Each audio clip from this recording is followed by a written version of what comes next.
What up gamers, I'm SirMav and Season 3 is finally here for Apex Legends along with some change-ups in the weapon meta. Well, actually we don't know how it'll change up the meta just yet, but I'm here to run you through all the new data on the weapons of Apex Legends for Season 3. So let's roll the intro and get you all the intel.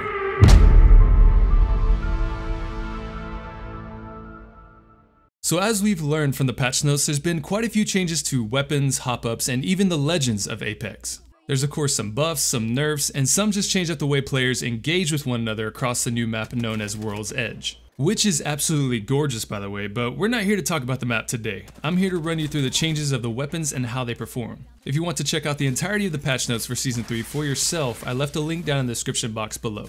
Now as I stated in the intro, we have some changes to the weapons within Season 3. After 3 initial nerfs from launch, the Disruptor rounds have been removed from the game as well as the Skull Piercer rounds, but don't take this as them being gone forever. The devs stated within the patch notes that they intend to rotate hop-ups for each season, so we could indeed see the Disruptor rounds and Skull Piercer come back into rotation for Season 4. So with the removal of these hop-ups, the Alternator and RE45 stay at their same states from Season 2 without hop-ups, but the Wingman and Longbow did see a change in their headshot multiplier to make up for not having the Skull Piercer rounds. Although not by much, this is still a slight buff to the Wingman as it hits 96 to the head from its original 90, but of course this is still not as good as the Skull Piercer hop-up. The Longbow also had the same buff with the headshot multiplier, moving from 110 to now 118 to the head on your normal profile legend, but the devs did reduce the fire rate down just a touch. I originally calculated this at 94 rounds per minute for Season 2, but it's been reduced down to 92 for Season 3. So not really a huge nerf at all to its fire rate, plus you now have 6 rounds in the mag at base, so this sniper will still be useful in the more spread out areas of the new map. But with the Disruptor rounds and Skull Piercer round hop-ups being taken out of the game, we have 2 new hop-ups that have debuted for Season 3. You have the Anvil Receiver, a gold tiered hop-up that attaches to the R301 and Flatline, which enhances the semi-auto fire mode of both of these guns. This hop-up offers increased damage only to the semi-auto fire mode of these guns at the cost of a reduced rate of fire and 2 rounds used per shot. So while in semi-auto mode with this hop-up, the R301's 18 round mag now becomes a 9 round magazine. We also have the purple tiered double tap trigger hop-up that attaches to the G7 Scout and the EVA 8 auto shotgun. This double tap hop-up allows these guns to fire a 2-round burst with 1 pull of the trigger, and I'll get into how this changes up these 2 weapons, but first let's chat about the Anvil Receiver. The Anvil Receiver I think is a great addition for Season 3 because it gives the Flatline and R301, which are already great weapons at full auto, more versatility at range. Given the wide open spaces there are within World's Edge, the Anvil Receiver attachment gives you an option to do some great damage mid-range on your enemies before pushing in.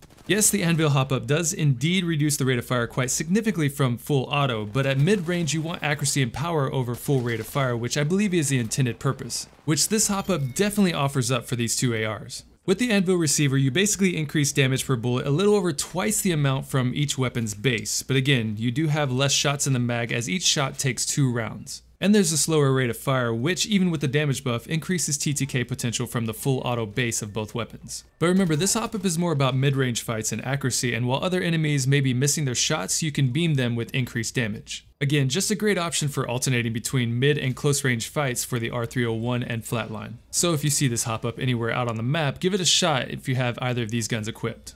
The double tap trigger hop-up doesn't really change up anything damage-wise for either the G7 or EVA 8, but the burst fire does seem to slightly change up the rate of fire for each of these guns. For the G7 Scout, the hop-up seems to just slightly decrease the rate of fire, but not only that, it sort of messes with the accuracy when acquiring targets. In my opinion, you'd be better off skipping out on the double tap for the G7 Scout as you can be much more consistent in landing shots with its base semi-auto option. Plus, the G7 received a buff from Season 3, so it now dishes out more damage per bullet than it did in the previous season. Now for the EVA 8, I would recommend utilizing the double tap hop-up as it makes the shotgun a 2-tap machine. The hop-up just allows for 2 shells to be shot simultaneously together, allowing you to dish out 126 damage on your target in quick succession, but it really doesn't change up the fire rate all that much. At least not noticeably.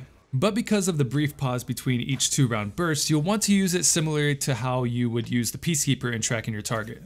Again, great for the EVA, but really not needed for the G7 Scout given its mid-range use. Could be useful with 2-tap up close, but really there's always better options for that. Speaking of better options at close range, even with the randomized recoil added to the R99 this season, it's still beast in Season 3. Also, the shotgun spread for the Mozambique has been reduced, making it easier to hit all 3 points of impact on your targets, but you'll still need hammer points to make this gun really effective within the game. Moving on, the Hemlock received a buff in damage per bullet, but a nerf to its fire rate in both burst mode and semi-auto mode. After testing, this really hasn't changed up the TTK of this gun at all. It did knock the TTK in single fire mode a couple tenths of a second, but overall the gun is really still the same.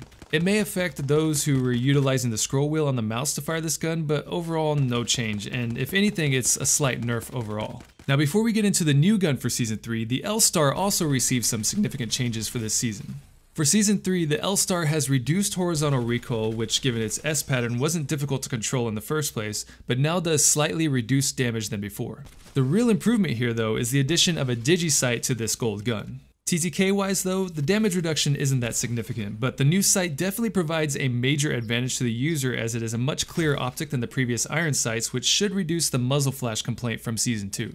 And that's basically all the changes from the original weapons from Season 2 worth mentioning, but with Season 3 we do have a new addition to our arsenal of guns. The new gun comes from the Titanfall universe as well and is known as the Charge Rifle. It's categorized as a sniper rifle and utilizes energy ammo, which I've definitely found a little more prominent across the map compared to King's Canyon, at least from my perspective. The Charge Rifle is definitely a skill cannon, and if you're good at tracking targets and can find a long-range scope, you can decimate teams from long range. With one pull of the trigger, the gun starts off as a laser beam and then launches its main charge shot. It's also important to note that it's not just the charge shot that does damage, but the laser beam as well. And if you can maintain both the laser and charge shot on your target, you can hit them for a full 90 damage to the body. From tests within the training area, it's about half and half between the laser and charge shot to acquire full damage with this sniper rifle. The initial beam will do 45 to the body, while the charge shot will also do 45 damage to the body, which gives you the full potential of this gun. But if you can't acquire full damage on a target, you will have to reload with its 4-shot magazine, so an energy mag is definitely recommended. So this weapon could be great on an overwatch while your team flanks the enemy, but depends on the situation of course. Overall, time to kill can be quite high on a max armored target, but it will definitely weaken the enemy team for your next push on their position. Currently within the community, there seems to be mixed feelings about this weapon on whether it should be nerfed or kept as is. I honestly can't comment just yet as I need more time with the gun in the game, but given some of the wide open spaces within the new map, the new charge rifle can be deadly if you're in the wrong position. One thing about the charge rifle that few have mentioned is that you have a clear line of sight on where the shot is coming from. With any other sniper rifle, I feel like it takes a little more time to assess where that shot came from. Either way, the gun can almost two-shot a blue armored target, but it does take some skill to maintain your tracking accuracy with this weapon. If Respawn did indeed decide to make changes to this weapon, I think it could be something along the lines like slightly reduced damage or more recoil after every shot, forcing you to have to line back up on your target. Currently, there's no recoil except when hip firing, as it tracks back to your initial point after each shot. Overall though, I'm loving the new Vibrant map, the weapon changes, and especially the new legend Crypto. It honestly feels like we're playing a whole new game in a sense. But what do you guys think? How are you liking the new map? Do you feel there's not enough cover in some of the open areas, or is it just that we still have so much to learn about positioning within this new map? Let me know your thoughts down in the comments below. Oh, and of course, how do you feel about the new weapon changes and the added hop-ups for Season 3? If you want to know the stats for Season 3, just check the link below and it'll provide you with a full breakdown of all the weapons data that I've collected.